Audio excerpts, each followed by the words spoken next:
Hi. Hi. How are you this week? Good. How are you? Good. I'm good. I'm crazy as always, but good. Good. Yeah. A lot of Still work. A lot of pissing it kids. down in Scotland. Is it really? Oh Yeah. my God. Let's not turn this podcast into a weather forecast. No, let's not. It's horrific still here. It's 94 today, which is, I know the boiling. It is boiling. It's super boiling. And my poor youngest son had to run a mile today outside in school. And I just was like, I'm so sorry, because that literally sucks. I don't even like to walk a mile when it's 94 degrees outside. So yeah, anyways, weather crappy, but I'm happy to be in my air conditioning house, hanging out with my favorite Scottish girlfriend. Yes. Send me some sun, please. Oh my gosh, you can have it. We have excessive amounts. I am so freaking excited. You're going to die about this week's topic. Wait. Do you know what? So I specifically did absolutely no peeking. Good. Sometimes it's really tempting when I hear what you're going to do to have a little post recording peek, a little bit like Christmas presents under the tree. I love that. Or underneath your mom and dad's bed, or wherever the hiding spot is. Yeah. Well, I'm glad then, you rattle it and like try and guess and have a little peek. And I purposely didn't, because I love that surprise. Yeah, like I really like that kind of. I do too. And I feel like the same way when it's your week. I'm so like happy to be the guest who just gets to sit and soak up all the info. No, it's like the such lazy a treat. It's the best.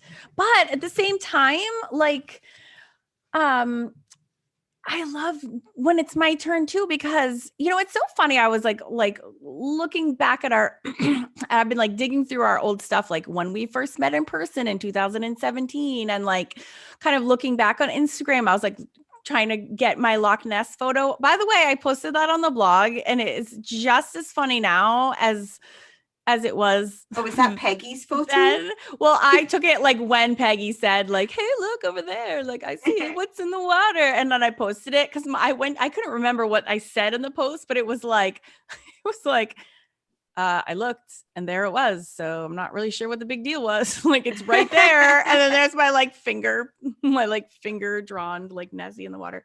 But it just brought back all those memories. But what I was going to say was like, I've always been into the lore, like I just love folklore in general, but I don't think I realized for how long and how much I really have been interested. Like, I feel like it's a very recent thing because we're like really deep diving into this stuff. But when I look back and like my book, remember, I was like, I ordered that book 3 years ago. Like, I don't even remember ordering that folklore book.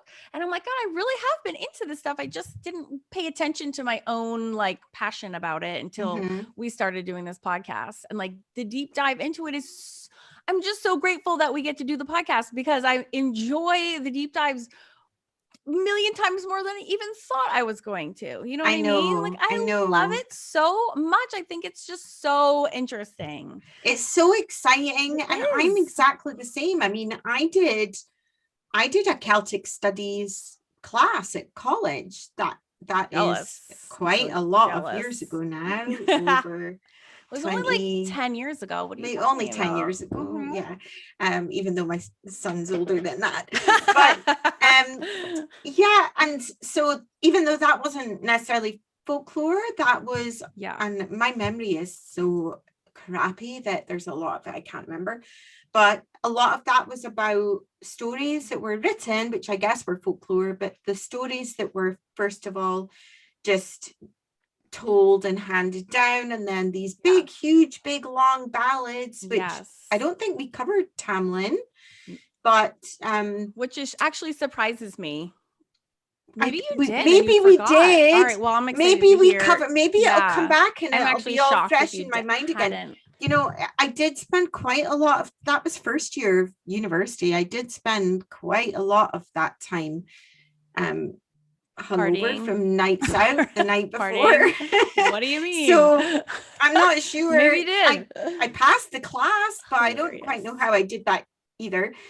But yeah, so I've been interested for a long, long time, but I'm exactly the same. This is giving us the opportunity to study it like proper students. Yes, I know. I literally live for it. Like I like shut the doors and I'm like I'm studying and I'm like collecting all these books and I'm like seriously listening to podcasts with like a pen and paper and taking notes and like it's freaking awesome. Couple of always swats that we are. Just love it. I mean, I've always been a nerd, like always. Like I'm forever the student of everything that I do, but like I just really love it.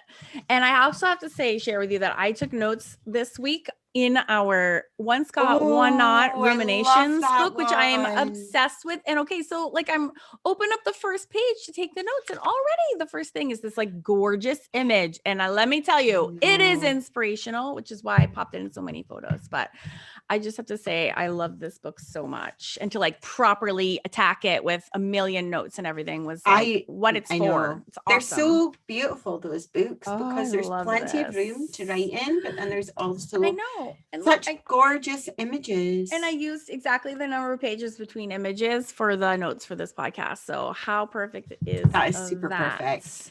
I know. I've been writing notes just in scrappy notebooks to use up the paper, but I should switch and use one of those. Get one of these ones. They're so pretty, and they're on our website. One Scot, One Not, if you want to see them, because they're this one in particular is the only proper big notebook that we sell. I love it. What size is that one, Karen? 8.5 by 11. Oh, see, it's that's all lined, and then there's every 10 pages there's these full spread photos that are like fantasy like candy. So and yummy. The covers are that gorgeous, that matte. They're like velvet, a little velvety, love. But okay, this is the coolest. And it got cooler as I was diving into it. So isn't that always the case? Yes, but this one has so many facets. So this is the Ballad of Tam Lin, if I haven't said that properly out loud. It was first documented in 1549. And comes to find out, if a ballad says that it's been documented, that actually just means that's the first time that the name was recorded. And that's not necessarily the lyrics or the tune. That's just like that's not when it was released by Sony Music. Yes, exactly. But that was where there was like a written recording of the story. So it could actually be older if it had been passed down orally. Yeah, like I said, we were speaking in my Celtic Studies class. A lot of those ballads and stories, they were oral traditions for possibly hundreds of years before they were actually written down. Right. I do wonder whether there's an element of Chinese whispers with these, whether they develop a lot and change a lot before they finally get written down. But I guess that's interesting as well. If that does happen. Yeah. Well, and I think that is part of what makes these ballads so interesting, especially Tam Lin's, because today there's like over 50 variations. Oh, really? Of the ballad. And at first, when I was starting my research, I was like, ugh, that actually makes it harder and annoying because I can't find I want like the original one, right? You know what he wants. You mean you didn't read all 50? That's not dedication. Come on. There's so much more actually than 50, really. So I was like, well, I want the first one, right? Like the first one is right, but it really, truly, there really isn't the first one. There really isn't. It's like there was like first 14 of them, really, is like what it was. But they are all similar, but different. I was going to say, but the real guts of the story are the same. Like 80% of it is the same throughout. And I would say 20%, which are the details, can vary from one to another. So that's where the Chinese whispers has happened. Okay. I don't know that term, the Chinese whispers. Have you not? Have you never played that game in school? No. Is that like telephone? We have one called telephone where it's the same thing, I guess. Okay. Chinese whispers. It's like where you sit in a big circle. Maybe we call it Chinese whispers over here. That's probably not very PC. It was called Chinese. I don't know why. It's called Chinese whispers when I was a little kid. You sit in a circle and you start with one person and they whisper and then they whisper and they whisper. And then by the time you get round to the other side of the circle, the story's changed. Right. It's called telephone. I was small before the telephone, so that's why. Oh my, because you're that old. You're alive before the telephone was invented. Maybe nowadays it's called maybe nowadays it's called mobile or TikTok or something. Call me. Actually, they just text to the game because no one actually talks to anyone else person. So, so I have a question for you, and I'm going to let you choose. Ooh, I want to see if I want to read two versions. And I want to know if you want me to read them before I talk about it, or do you want me to talk about it first and then read them after I explain it? What one? Or I could do both. I could read one, talk about it, and read the other one. I want you to choose because you're the audience. So you let me know what would you rather. That's such a difficult question because if you read it first, I feel like reading it first is possibly then going to give me the knowledge so that when you talk about it, that deepens the knowledge. But then on the other hand, the knowledge is coming at you anyway. So I just want to know, because I was like, what should I do? I'm going to let you choose. Okay, cool. Now I do have to apologize. It's not quick. And when has our podcast ever been quick? So we're not breaking with tradition here. Come on. settle in. Pour your wee dram. This was a salad dressing. Is that vodka? This is actually water. Snap. We're so healthy today. We break all of our glasses, so I don't buy glasses anymore. We only drink out of recycled old. This was a salad dressing bottle. And actually, this was hilarious this morning that I'm holding. I just have to tell you this really quick story.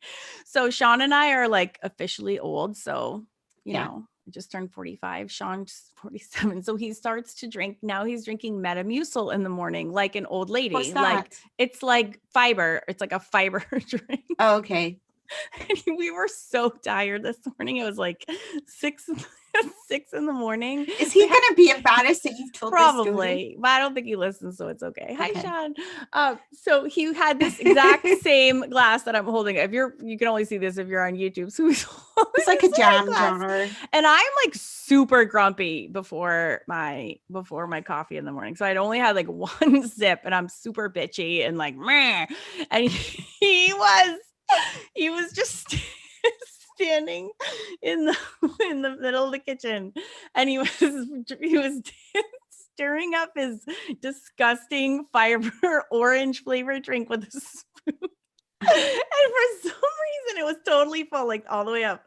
He's drinking it, and the spoon somehow magically like broke the glass, like a chunk went flying off of the glass, and he was so tired it took him like 4 full seconds to realize what had happened. So there's just this like geyser of like orange stuff like shooting out of his glass, and he's just continuing to stir it, and we're both just like, what? It was so funny. And like we looked down, and it's like the biggest mess ever all over the kitchen floor.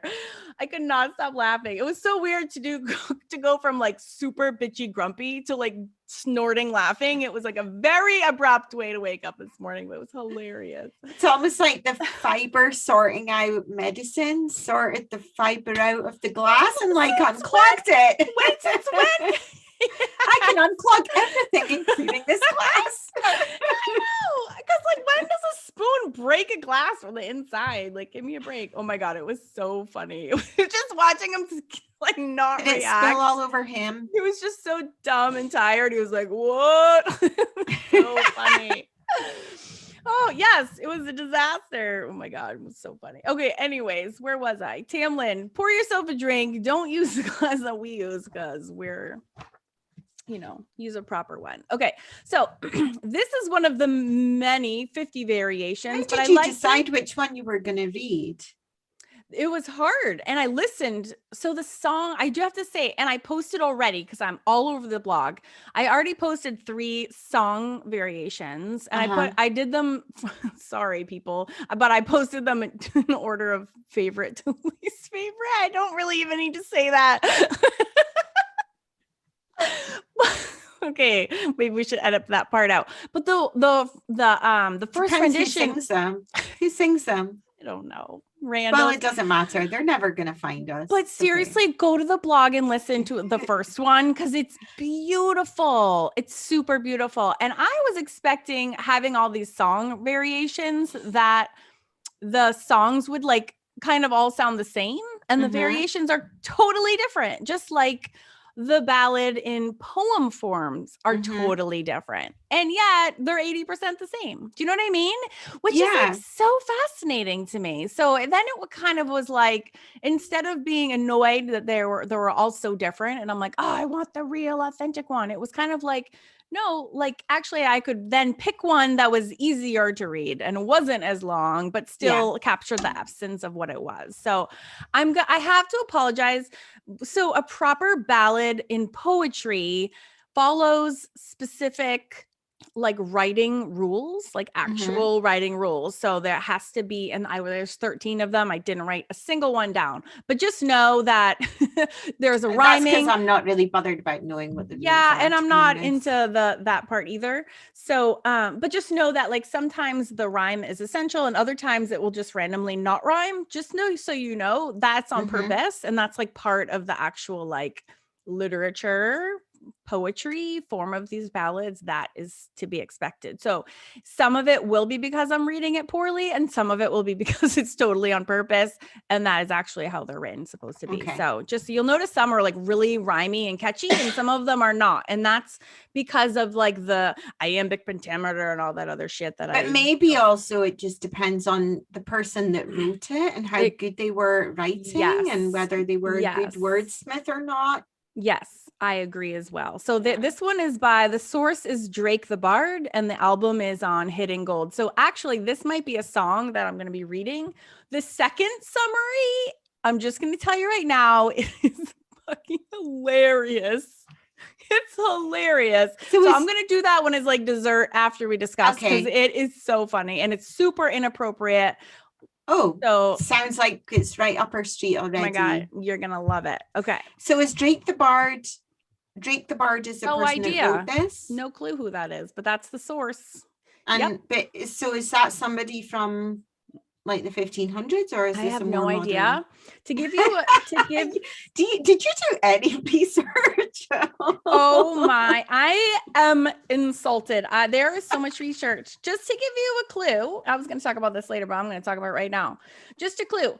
Francis J. Childs, who, by the way, was the first professor of literature at Harvard University, sent 2,400 letters to Scotland in the mid-1800s to start collecting ballads. Wow. And he was writing, was like, give me your ballads, give me your songs, write your shit down, send it back to me. So he made a huge collection of ballads called Child Ballads, which gets very confusing because if you're new to researching, you're thinking like, oh, these are child's fairy tales, but it's actually this man who's collecting. His name was Child. Yes. So he himself collected 14 versions, and that was just in the mid 1800s. And since then, there's been like a bazillion also. But not only those are just the ballads, so those are songs and prose, right? But in addition, there's also a movie has been made. There's been more poems, like 1 million more poems, comic books, poetry, songs, plays, novels, video games. Wow. Dramas. Really? Paintings. Like in every single format, this ballad has been taken, and it's like up till like this year, like people are still running with it. That's amazing. That's why I love it so much, is because, and everybody has opinions about it. I mean, when I was researching podcasts, it was like April 2021. Like it is still has these like current threads, and people are still talking about it and still coming up with their own variations.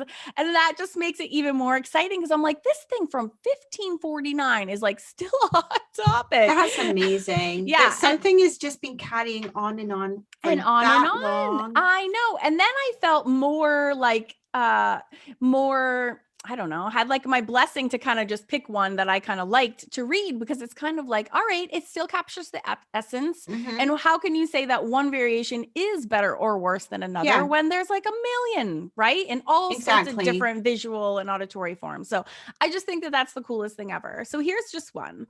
Okay. So this one's called Tam Lin of the Elves. Okay, I'm ready. Okay. One fortnight past came you to Cotterrow. Oh, Cotterhaw. Sorry, already off to a bad start. Carterhaw is how it's pronounced. And 2 roses you plucked without care. Surely you learned, if you take what is mine, that your trespass was summon we there? Here you are once again, Janet so bold, who declared that this wood was your land. Are you now bashful? I see you recall how you trembled when I took your hand. For you'd ignored advice, you knew the tales they'd tell of every maiden's price if she met Tam Lin of the Elves. Pull no more, lady, that's not a rose, but an herb that grows deadly and wild. I know the weed is procure for the use of a woman to rid of her child. Is that the way of it, Janet, my sweet? Have you come back confessed of your plight? Told your lord father that you're fathered on by an unholy gray elfin knight? I'm not this thing you scorn, though I forget myself. I was of woman born, ere I was Tam Lin of the Elves. I was a lad in my grandfather's hunt, when I careless from saddle was thrown, caught by a lady, the queen of the elves, and she stole me away as her own. Years I have spent among Elfland's delights, and the queen's beauty held me in thrall. Oft here on Carter Haw, can't say that, stumbled a maid, and my pleasure I'd take of them all. But then I looked on you, and something new I felt. 'Tis since that day I rue that I am Tam Lin of the Elves. Though I return to their magical realm, it has savored me not since we met. Dark fairy hearts do not know mortal love, but my own heart won't let me forget. I before this was the queen's favored knight, but now Janet I'm deeply afeared.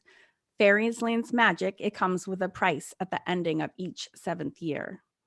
Tonight is Hallows Eve. They pay a tithe to hell. I think tonight the queen will give up Tam Lin of the Elves. Save your child's father from fairy you might, but my love, it's a dangerous task. And were it any lass other than you, I would not such a favor dare ask. At Dryber Abbey, you'll find an old well, and from there at Miles Cross you must hide. Ride round about midnight, you'll hear horse approach, one by one will the elven host ride. Past you the black will speed, let pass the brown as well. Run to the milk a white steed, and pull down Tam Lin of the Elves. Still now, my dearest, I'm bound to the queen, so I know not what form I will take. I'll be an eagle who tries to pull free, the next moment a venomous snake. Then will she make me a bear in your arms, and I'll bite and I'll claw at you so. Next I'll become a red hot iron brand, and I'll burn you to make you I'll burn you to make you let go. But if you hold me fast, carry me down the dell, I can be yours at last, and no more Tam Lin of the Elves. My love, she carried me near half a mile, although every step racked her with pain. Through the hot iron in that holy well, and a naked man took out again. Then did she cover me out of their sight in her green mantle smelling of sage. Just as we came to the safe abbey doors, did the fairy queen cry out in rage. I'd pluck his eyes away that my fair land beheld. I want her life as pay. Who took my Tam Lin of the Elves? But she had it done, son. Fair Janet broke the spell, and for her husband won your father, Tam Lin of the Elves. So it's like they wrote that for their child. Wow. And now I'm going to talk about what the fuck that all means. I was going to say, I think I got the gist of some of it, but I'm a little bit confused. Yeah. So the real ballad actually starts a little bit prior to where this one starts. So basically, there was this girl named Janet, and some variations her name is Margaret. But I think the huge percentage of them it's Janet. She lives in the border regions of Scotland, and her maidens who live here, and it is called Carterhaw, which are warned not to go near into the woods because there's a bad ferryman that lives and guards the well into the woods of Carterhaw. So everybody knows don't go there because and his name is Tam Lin, and he is known for expecting payment for young maidens who come into the woods and want to cross, he expects either jewelry or possession or food or gift, or in some cases, their maidenhood. Okay. What a creeper. Yeah, exactly. So, and some versions are super dark where he is like a super creeper. And some, and I'll talk about that in 2 seconds. So everybody's warned not to go there, but Janet's father is the one who owns the actual land. So she's like, but this is my land. Like, this is, he can't tell me what to do. So I'm going to the well. Like, this guy's not going to scare me. So she goes in there and she doesn't find Tam Lin, but she sees his horse. And to kind of be like, well, this is my land. I can do whatever I want. She picks one rose, nothing happens. So she picks two. And then Tam Lin like poofs out of nowhere and is like, what the hell are you doing here? And she's like, this is my land. She's super. I love Janet. And this is, I think, one of the reasons why people like this story is that it flips. She's not the damsel in distress in this. She's like, I'm doing whatever the hell I want from the get-go. And like, she saves the day at the end too. So it's like a very cool heroine story that isn't very common, which I'm sure makes it easy to play with. Right. So she's like, no, I'm taking two. And so he does expect his payment. And in this case, it is her maidenhood. There's a lot of debate on whether he, depending on the prose, whether he rapes her, which I guess is very common in ballads, like their maidenhood is taken whether they like it or not. Just the fact that they're like expects this when someone shows up, just assumes not consent. And so there's a lot of people that have like whole things about this. I'm not gonna perseverate on it, but just depends. And to me, I've read a few variations. Honestly, it's like you're reading between lines that are very light. So it's like, oh, I didn't even think about that. Like the way they're like, ooh, when it says the grass grew between their bodies, that means rape. And when it says the grass was above and beyond, that means it was mutual consent. And I'm like, really? What? Like, I don't even see that, but I'm not like, it's like interpreting Shakespeare or something. Yeah, isn't it is. Like, and I'm just not that in school, you have one little passage of Shakespeare and then a whole 2 pages on all the tiny little things that it means. Yes. Yeah. So I'm just going to acknowledge that because, there'll be one person who watches the YouTube video who is like, yeah, horrible because you said it was consensual and it was clearly. I have zero opinions on it. All I know is that this was a ballad. People have taken it and interpreted it in different ways. Blah blah blah. I'm gonna move on with the story. Not to belittle that, but you know what I mean. It is open to interpretation, and because there are so many variations, it also depends on what one you're talking about. So, and this one, the one that I just read out loud, you can't even tell. Like it's like they don't even talk about it. Right? I don't think that wasn't mentioned at all. It was like, wait, they had sex? Like you don't even know that even happened. So basically, and you don't really know what that happened until she goes back home, she goes back to court, and she basically looks green because she's nauseous because she's with child. Oh, okay. And the color green is also a heavily has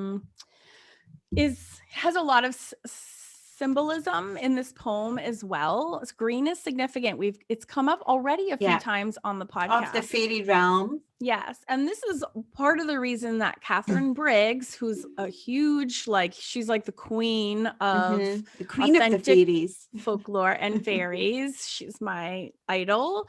Was saying that the Tam Lin poem is so important because it was actually one of the first recordings of so many really major supernatural phenomenon. Oh, really? In terms of how the fairies work, because there's a lot, and I'll dive into, there's actually so much. So she's like, well, you need to preserve this. This tells us, actually gives us a lot of clues about how things work. So the green, so a lot of things are referenced as green in this poem. One is her color green, which signifies her pregnancy. One is that she's wearing a green mantle or a green, there's another word for a piece of clothing and I can't remember what it is. And I'd actually not heard of it before.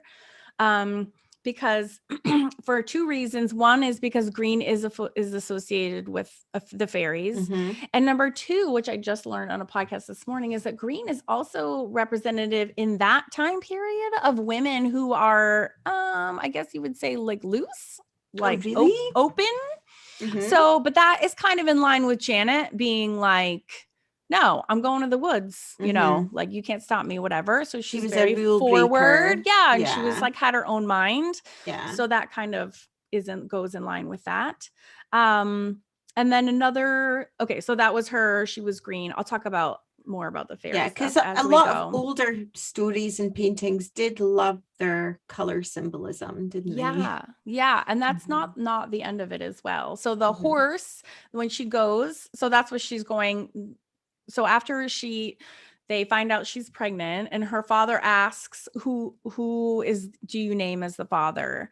And that was also a bit unusual for this ballad, because in that time, if you're pregnant out of wedlock, it's like immediate shame, right? You either like hide it, you're sent away, or especially if you're a noblewoman, which she is, her father is a landowner here.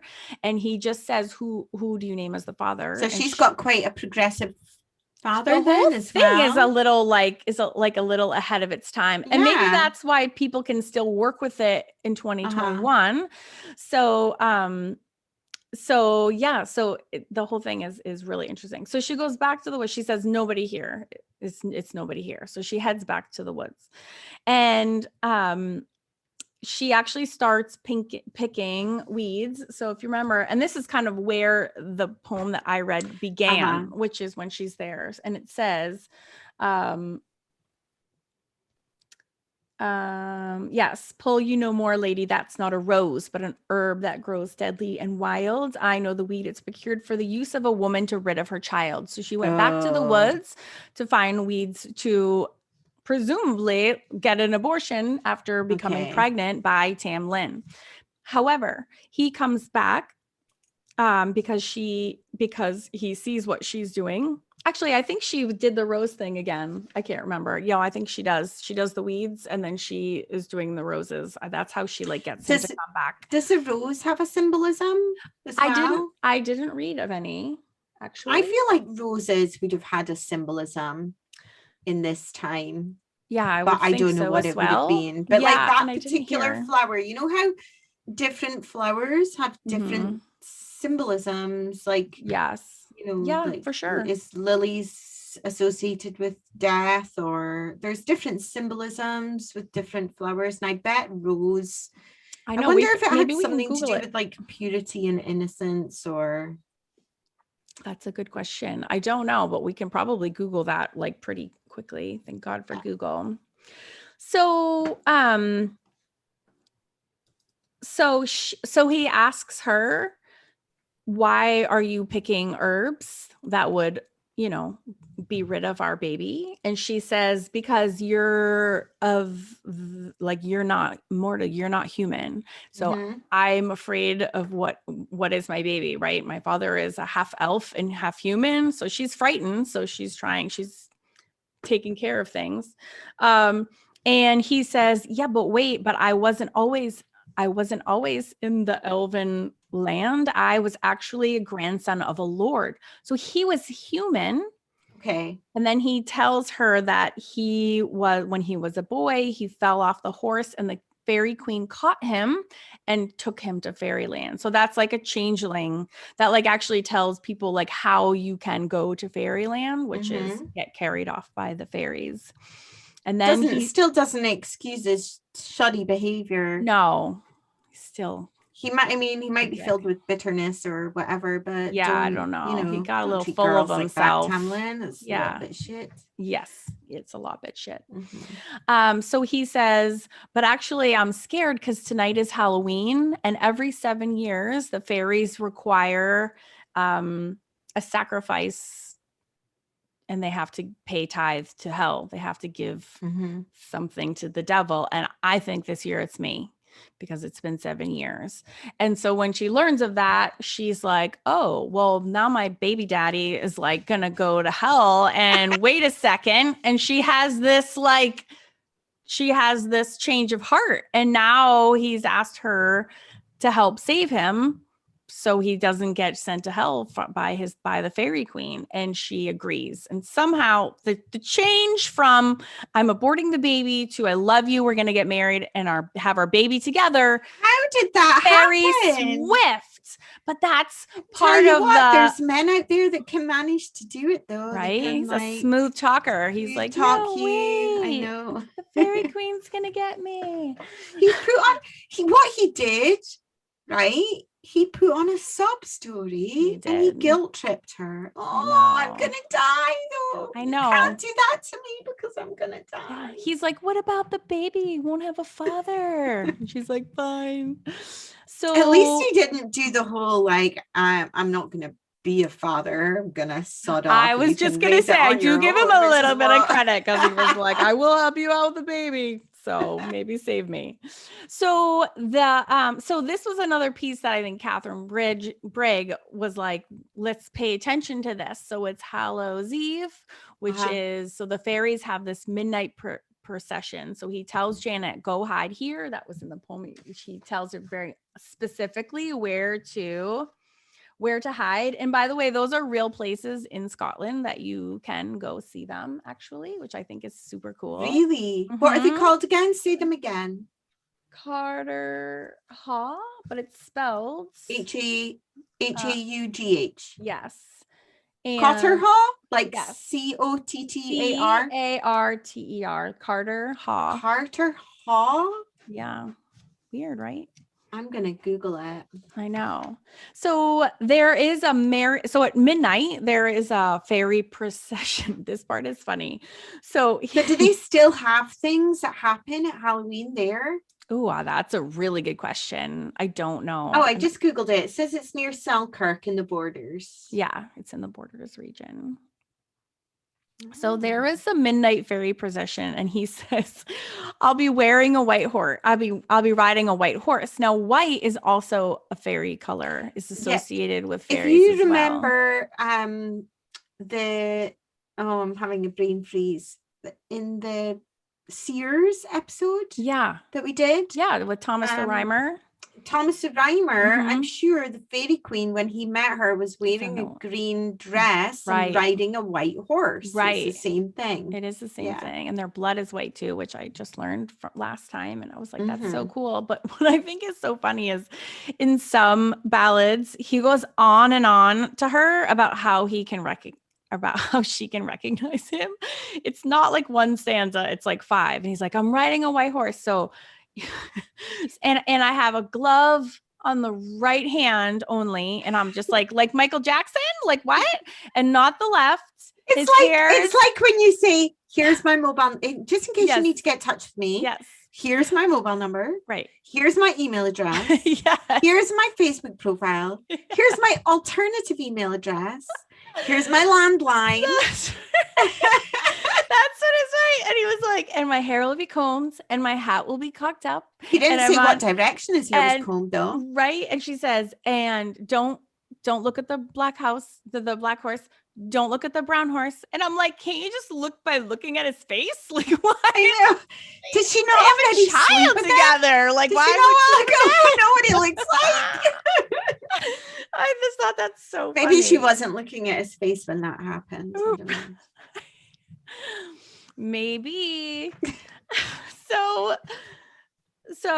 then this is another thing that Briggs, I think. I need to see the movie of this. Sorry, I'm interrupting. I know. Well, the movie was made in 1970 and has super famous people in it that you would recognize today. So I know I want to watch it so bad, but I was like, I don't have time for a whole movie, but you can Google that afterwards. So I am looking that up. First, he tells her that so in order to save him, Janet has to hold him and not be afraid no matter what happens. So the fairies shapeshift him through these different animal types. So a snake and a lion and a bear, and she has to like hold tight the whole time. And then the very last thing he'll shapeshift into, and again, this was like big, like fairies can do all of these things. He'll get turned into a hot stone. And then she has to throw the stone into the cold well, which is probably the well of Carter Haugh. And then he comes out a naked man. Why are you laughing? Because it's just so It's like so complicated. It's like always complicated. Everyone. It's not just like this simple, you're gonna save me, boom, you're saving me. It's like I'm gonna turn into these 50 million things, and then the final thing that I get turned into is a stone. Yes, I know. Come on, I don't know. I tell you, I'm Scottish, and I'm just gonna say that there's either something really amazingly wonderful or really fucked up about Scottish people. Yeah, there is a lot. Or you have some like herbs in your fairyland forests that are exceptional. You know, that must be what it is.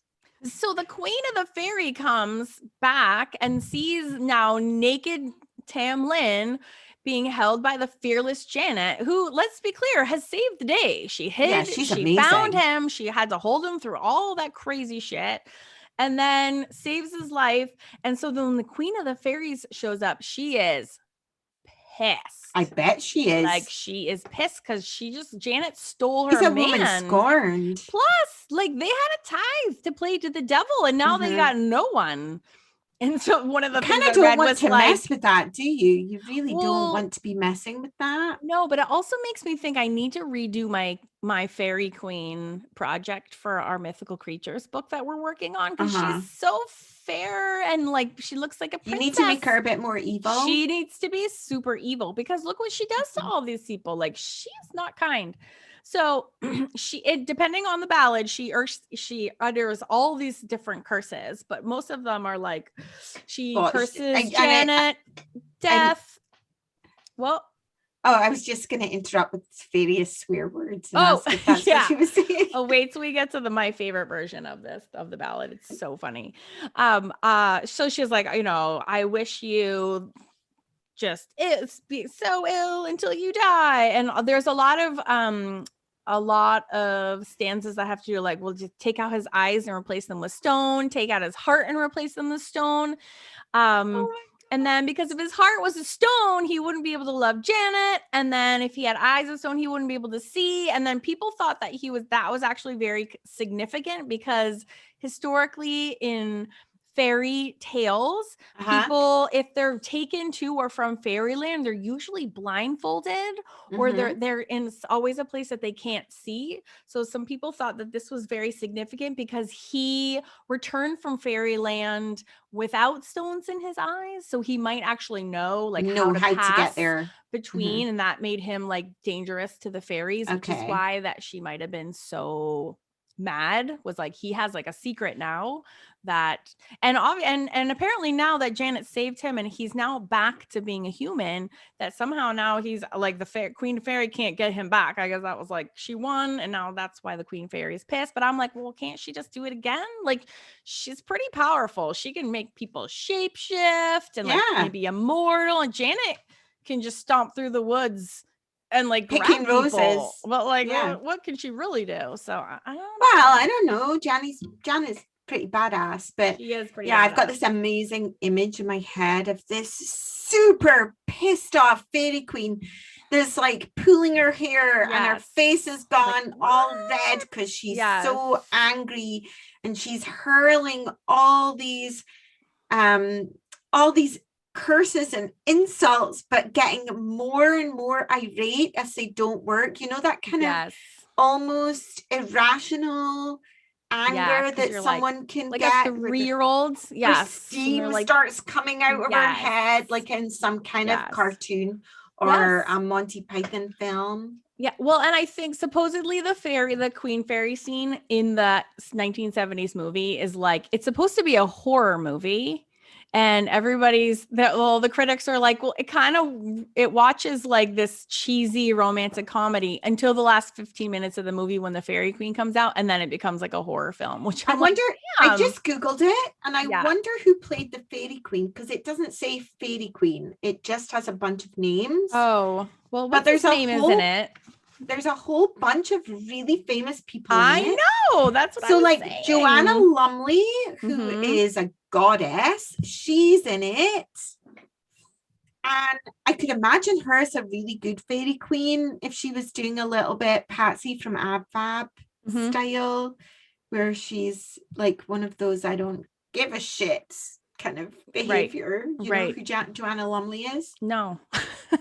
You don't? But who's the guy in it? Because I do know from he was in Deadwood and there's Ian McShane. Yeah, who's now super famous, but he wasn't super famous in 1970. Well, no, but he did play on in Deadwood. That's dodgy antiques dealer for a very long time here in the UK. Oh, did he? It was kind of one of these weekly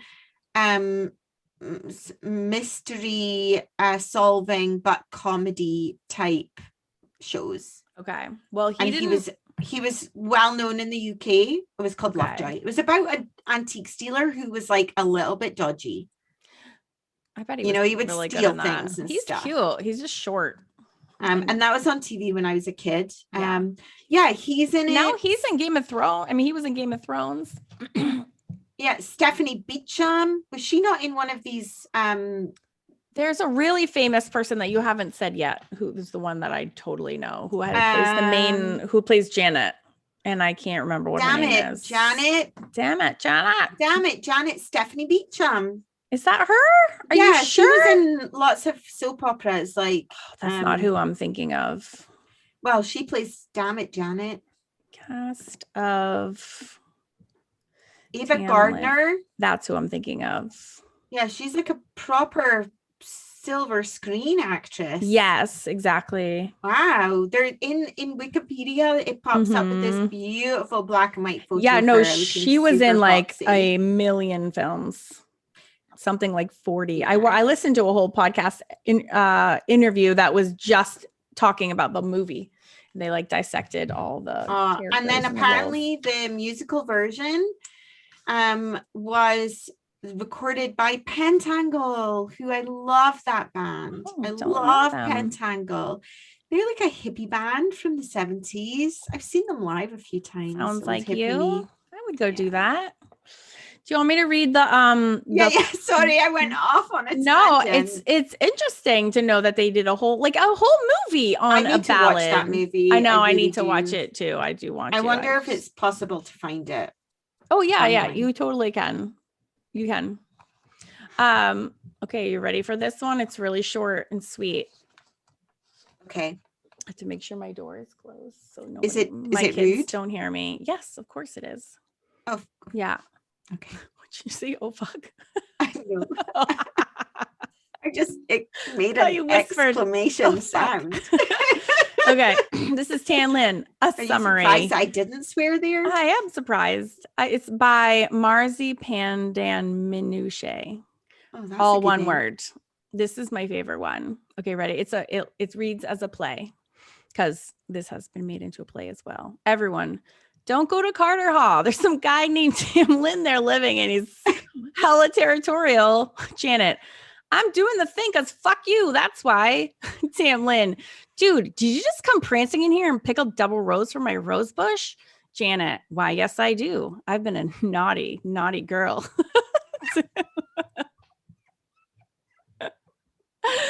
This episode is not suitable for under 13. Yes. Because actually, it's funny that actually, because then it says Tam Lin, nothing, Janet. So you should punish me, wink, nudge. And it's funny that actually this comes up because I listened to a whole podcast earlier this morning, who she did the podcaster wrote her version. And it was just like a story told, and it was amazing. She did an amazing job. And in her version, she has Janet, who is makes the advances on Tam Lin and was like, yeah, let's go roll in the grass or whatever. And then afterwards she talks about the controversial different readings there are, and how she was and she was this whole thing about well, should we change the versions? Should we not change the versions? And my version, I like it that she was the, was making the advances and it wasn't the guy. And is this right? Is this wrong? Should we change old ballads or should we keep them or should we preserve them exactly as they are? So brought up awesome points. So anyways, I like that this one is almost in line with hers as well, but just obviously a funnier shorter version. All right, here we go. And then it says convenient time skip, because we all know what they're doing in the grass. And then Janet's father's nights. She was a princess this whole time, by the way. It says, oh my God, Janet, did you get yourself pregnant? Janet, maybe. Nights. It was totally mine. So now you have to marry me and I get to be king. Oh, Janet, well, you're old and I hope you die horribly. I will have to love children with anyone, but not with you. The king, Janet, honestly, honey, are you preggers?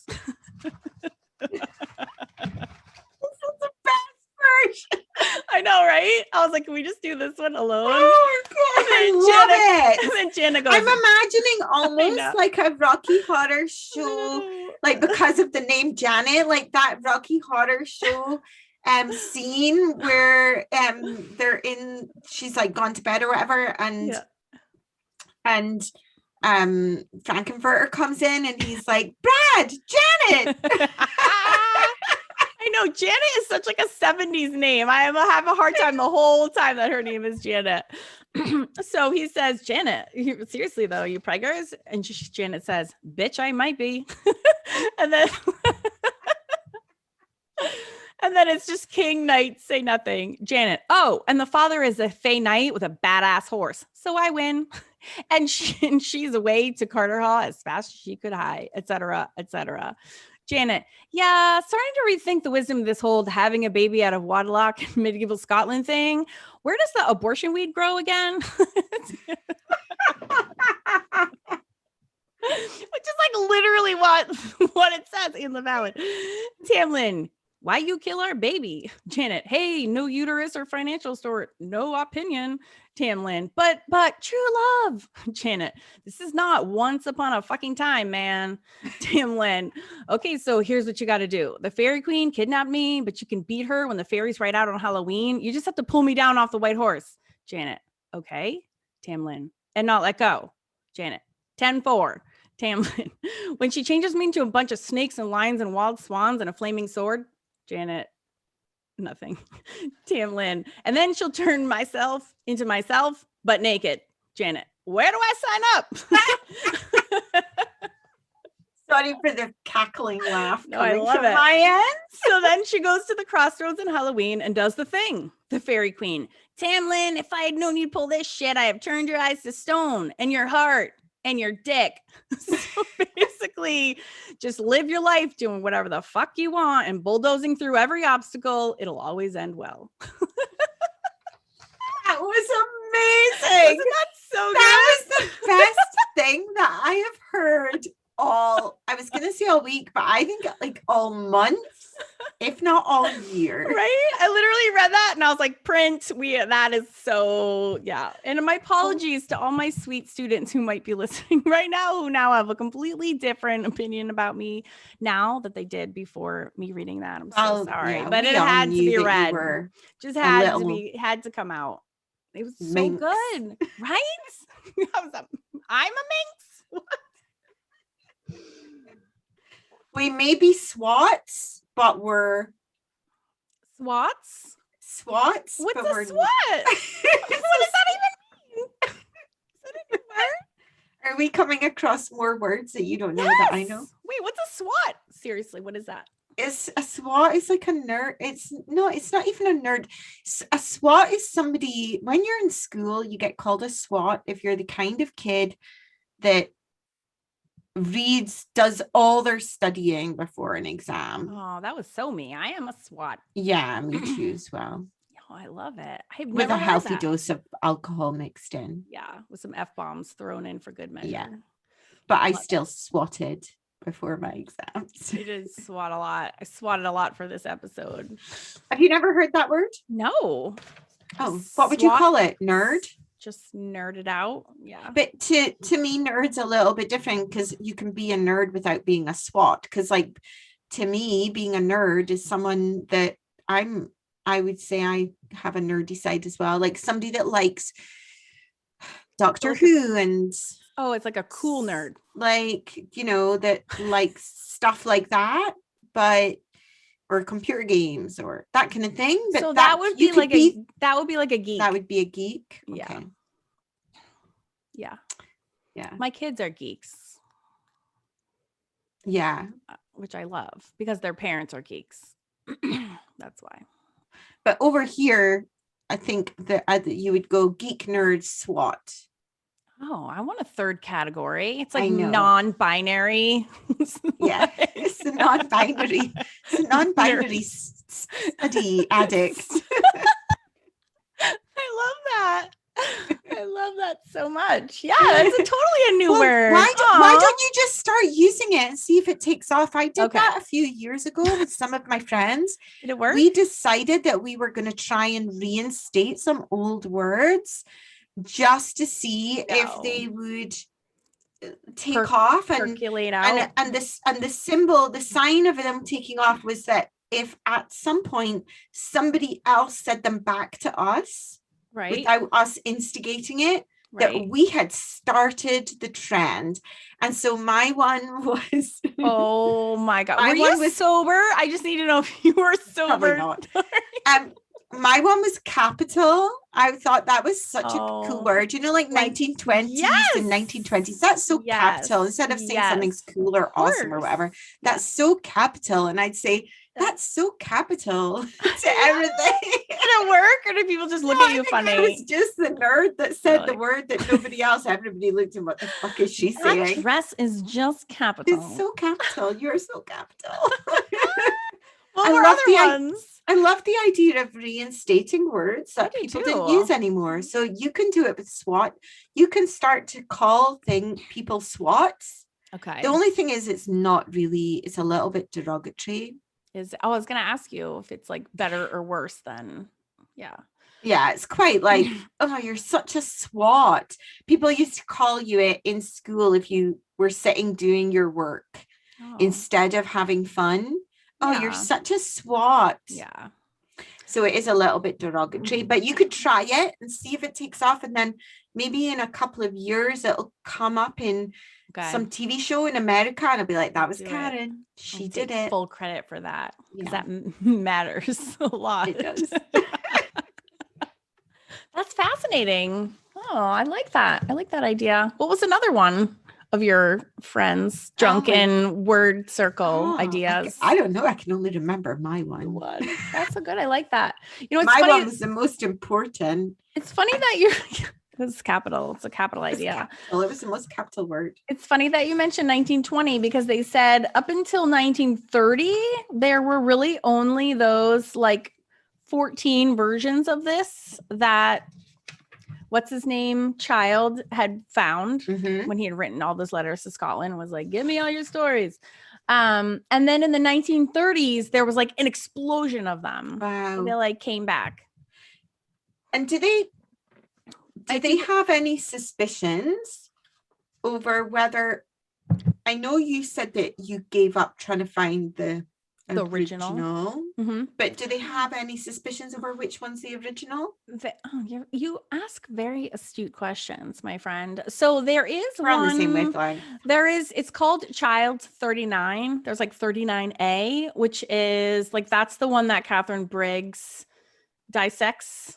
So there are a lot of, I think everyone agrees that like Child collected the ones that were closest to the originals, and from that, and then the number 39 is the most popular one. And I don't know if it's most popular because it's the most authentic, or they think it's closest to the one that was most authentic.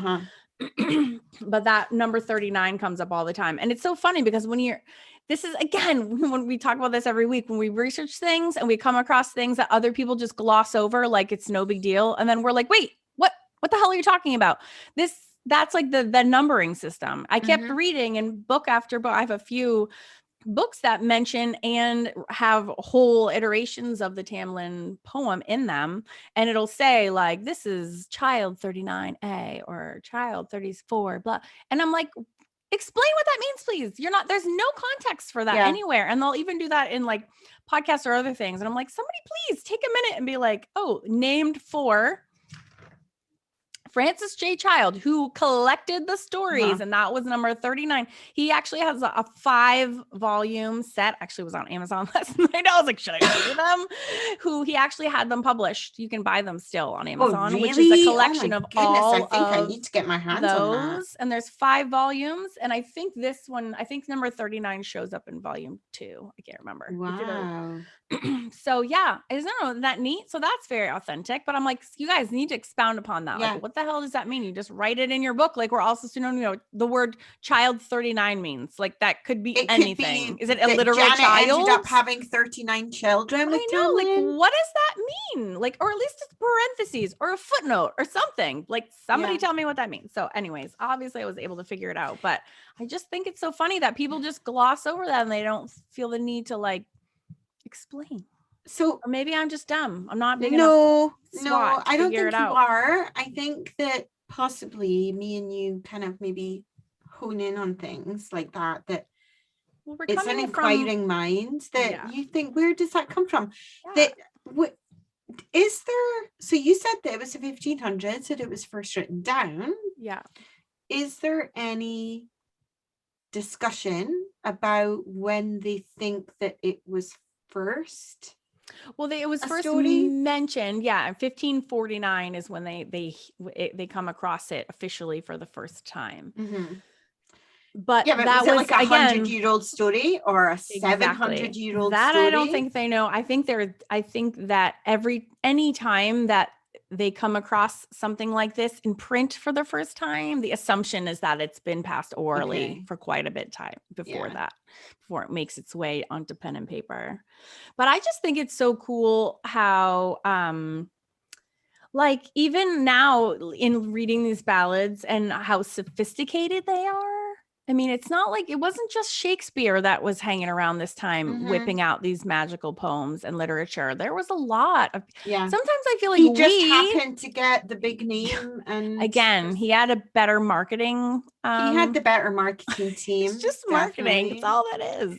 He obviously had the same marketing team as the Loch Ness Monster. Exactly. It's exactly right. But and then I was saying this to my husband the other day. I was like, why is it that every generation we get farther away from Shakespeare? It's harder and harder to understand. Is that just us getting dumb? Why are we getting dumber?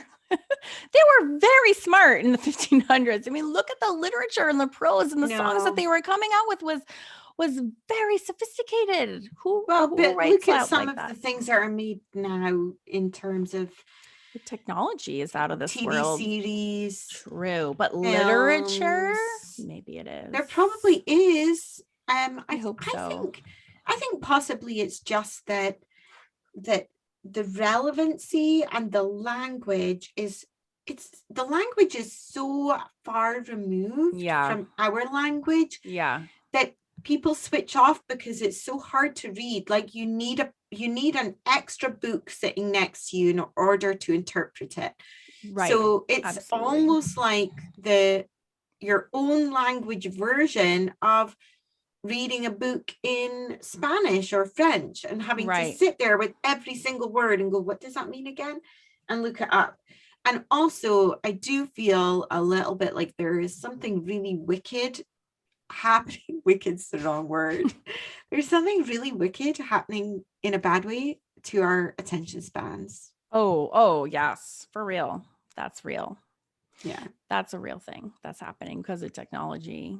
Yeah. I learned that in my YouTube course. Was like, it's like if it doesn't grab you within 2 seconds, you switch off. Have 2 to like 7 seconds is like extremely long shot. Mm-hmm. So when you're editing videos, you're supposed to change something. Doesn't matter. You can have a skip jump, change sound, intonation, visual, but every 2 to 7 seconds. And it's so funny. Ever since I learned that in that class, talk about SWAT. I'm such a SWAT in everything I do, but like, I know you are. I know I'm a closet nerd. Is because now when I watch anything on TV, anything, you know, you notice it. I'll count. I like to count the seconds. Do so you even if it's there? Totally. So even if it's like, so for example, like a slow nature program, so like Earth Planet, we got a new TV. So over COVID, so we watch, like, my husband's like a super tech nerd. So he's like, oh, look at the optics and the blah technology boring. And I'm like, whatever. And I'm just, he's here's a technical me. SWAT. Yeah. Yes. Just rhymes with that other word. Call him a SWAT next time. I will. He does, because he doesn't know what it means. Techno SWAT. But we were watching the nature, like the Planet Earth programs, which are really slow. Mm-hmm. The narrator is an older gentleman, super famous. Is it David Attenborough? Yes. I love those ones. I do too. And I love him too. But even though the pace seems extraordinarily slow compared to, say, a YouTube video, I was counting the seconds. Sure enough, every 2 to 4 seconds, a shot is changing. That's messed up. It is. That's why my kids can't watch a TV show from like the 90s, because it's like, it's really messed up. And I wonder whether there's a way of trying to maintain it, and rather than going down the slippery slope. So I think that possibly things aren't all lost with us, because we are old and we remember what TV shows in the 90s were like. Oh, for sure. But whether it's a little bit worse for younger people. Oh, I 100% think so, because I know my kids who are 12, 15, and 17, they are not even satisfied with having one screen in front of them, right? They'll have like 2 monitors on their computers, also because I'm married to a techno geek, so we have a lot of technology shit in our house. But then they'll have like their phone going, and then they'll have like a laptop or like a third screen, at all times. Like every time I walk in my kids, they're like gaming with a friend while watching a YouTube video, while like drawing something on their tablet or whatever. And I'm like, really? Like, you can't even, one is like not even enough like stimulation, like visual stimulation. And it boggles my mind. I feel like scary. People need to purposefully, and I don't do enough of this, but I do a bit more now that we're researching and stuff, but purposely sit and read a book for a certain amount of time every day, because that is a very different kind of visual mental stimulation, and it maybe would actually kind of almost slow that process back down again. I do have to say, my kids do read, thank God. And I feel that I don't know whether there's something scary that's happening, without wanting to sound alarmist, but if something's happening with the way that our brains are because of all of this and this lack of, and it's the culture too, obviously, right? They're not, all cultures are not participating in this level of craziness, but I find myself, I'm even the same way. Like, I have this sort of like freneticism to be digesting content at all times. Like, I can't just sit and do the dishes anymore. I have to be listening to a podcast. I can't just be putting laundry away. I have to be watching a YouTube video. Like, God forbid I should be bored for a split second. I'm the same. Right? And so it's very similar to that. Like, I never walk in silence, and I walk every day, and I'm always, if I think about 20 years ago, just the amount of times in the day that I would spend just sitting somewhere, staring off into space, quiet and not moment, right? And you just don't do it anymore. No, you don't. It's so weird. It's so weird. Yeah. What a couple of moaning minis we are. Seriously. I went to a dark, because I'm drinking water and not my normal drink, but that's also because it's Wednesday at 2 in the afternoon and I have to go to a band concert very shortly. So we're gonna have to curb the fun. But yeah, I just learned so much. I think it's so neat. Lucy, I'm just glad that you said you could let me participate in your podcast with you, because this was all your idea. Glad you said that you would come and do this with me. Can you imagine how boring it would have been if I'd just been speaking to myself? I would have tuned in for your sweet accent every single week anyways, but it is way more fun doing it with a friend. So much fun. It's so fun. And I just feel like I'm discovering so many just I'm just grateful because normally I would just be doing something stupid, I'm sure, like reading a People magazine. And instead, I'm like delving into history and like learning all these new things and it's talking. so interesting to learn all this new And stuff. it takes my brain away to Scotland, which is where I wish my body could actually be. So it kind of like helps me like wait a little bit more patiently too. Did you see the map that I took a photo of and put on our Instagram stories? No. Okay, I'm just look at it right now. I'm going to be 2 seconds. Oh, wait. All right. And while you look that up, I'm going to talk about the fact that we are launching our Celtic Collective art classes on June 7th. If anyone is listening and you like to draw, or if you've ever wanted to start watercoloring, Lucy and I are launching this insanely comprehensive, long-term art phenomenon called the Celtic Collective. I am so excited. Oh, I am so excited. Maggie in the background of your video is so unimpressed that she just died asleep on the floor. I know. Look at her sexy pink necklace. I got her a sexy pink necklace. That's what I call it. My kids are so funny. They're like, she heard. Maggie, where's your sexy pink necklace? Look at her little tail. She's so chilled out that her bone is like right there on the floor next to her, and she hasn't even got it behind me. But we are so excited about the Celtic Collective. Oh my God, that was a rub my belly. She is all she does all day. Look at her little tail. So I know. I want a dog so bad. I am so excited. And did you know I uploaded? I'm not going to release it till August. So we're uploading and we are releasing new lessons every single month. So not only when you sign up do you get like a million things to binge on, but then we're going to add to it. So for August already, because I'm such a nerd and I'm so excited for this, I uploaded my Kelpie handsome man with the seaweed hair project, and he is smoking hot. I'm just gonna come out and say it. And I'm gonna do a Kelpie lesson for that month as well, and I haven't decided what I'm doing yet. Oh, I'm excited. That's okay, but it gives us we're actually gonna surprise each other, aren't we? Yes, with our lessons, which is gonna be super exciting. Oh, and Maggie got her belly rubs. That's all she wants out of life. There's the SWAT, the techno SWAT. Yeah.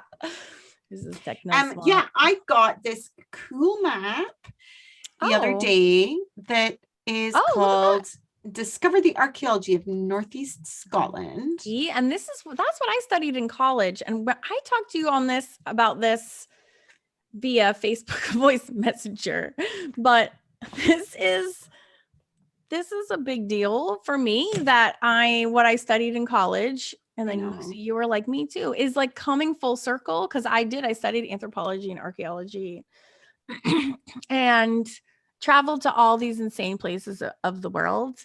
And then I switched gears to art. And then I was like, oh, whatever happened to that amazing, and my husband, my parents were like, why did you major in that? Like there was no jobs, there was nothing after college. And I was like, you know why? Because I fucking loved it. It was, I know, I did art history at college and there's no jobs in that either. Because I couldn't, it was like non-negotiable. I was like, this is fascinating. It was like the podcast. I'm like, I'm doing this come hell or high water.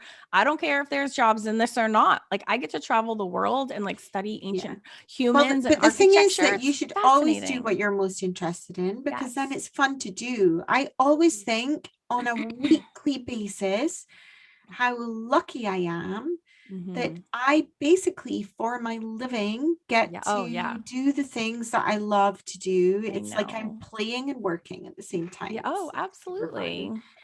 So this map is got, so you'd love it when you come and visit me, Karen. We'll go on a major tour.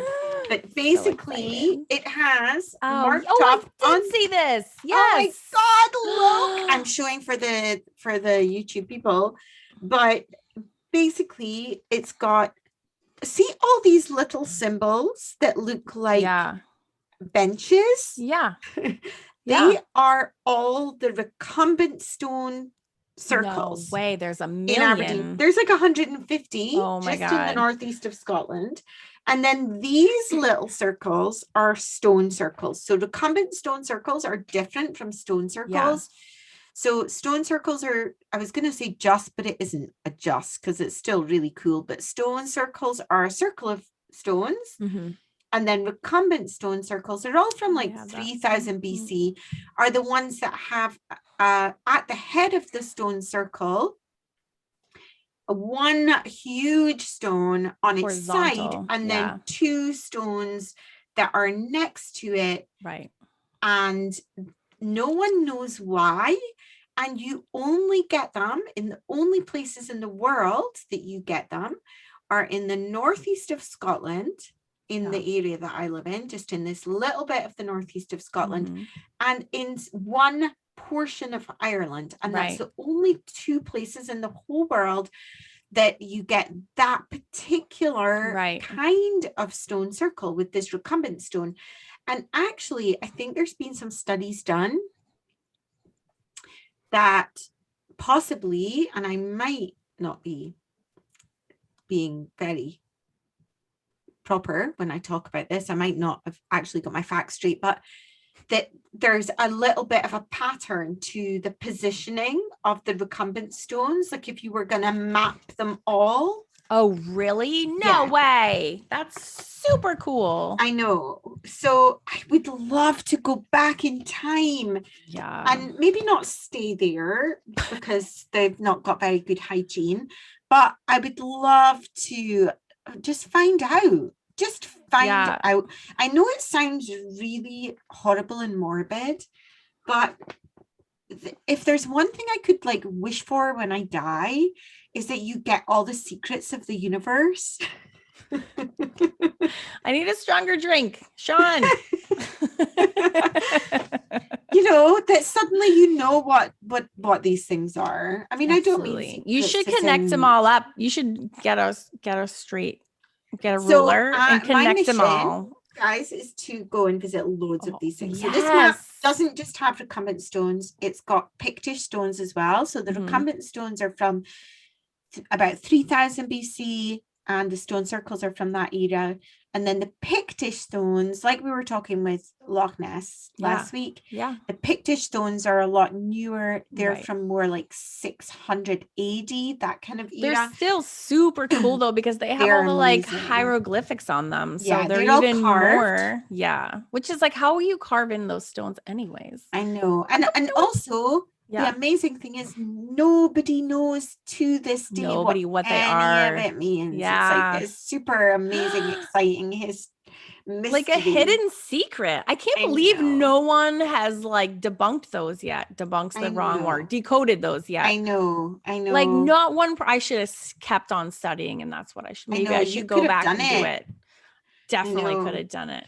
So this map has where all the Pictish stones are, and it's also got other cool things, like it's got where there are souterrains, which are these like weird underground kind of tunnely things. Oh, that's neat. It's got where there are Roman hill forts. Oh yeah, that's because cool believe it or not, I know we're going totally off. We are off on a tangent. That we thought that the Romans only got as far as Hadrian's Wall. That wasn't actually technically true, and the Romans came up and fought a lot of battles up here, especially in this area, and then they hot foot it back out because we were obviously far too hard. We're fiery up there.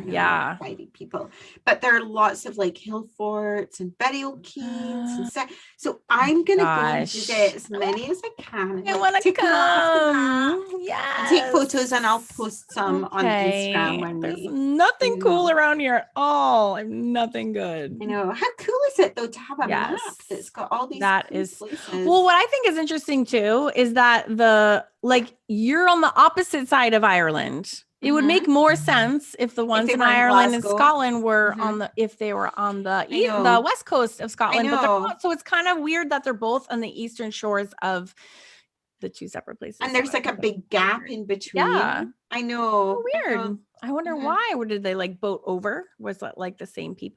I wonder if the peculiar history of the Scotland books has anything on that, because I did actually read that that entire volume, number 1, and it did have a lot on the stone. It did have a lot. Like they know more than I realized that they knew. I thought they really knew very little. Have you read that volume 1 yet? Not yet.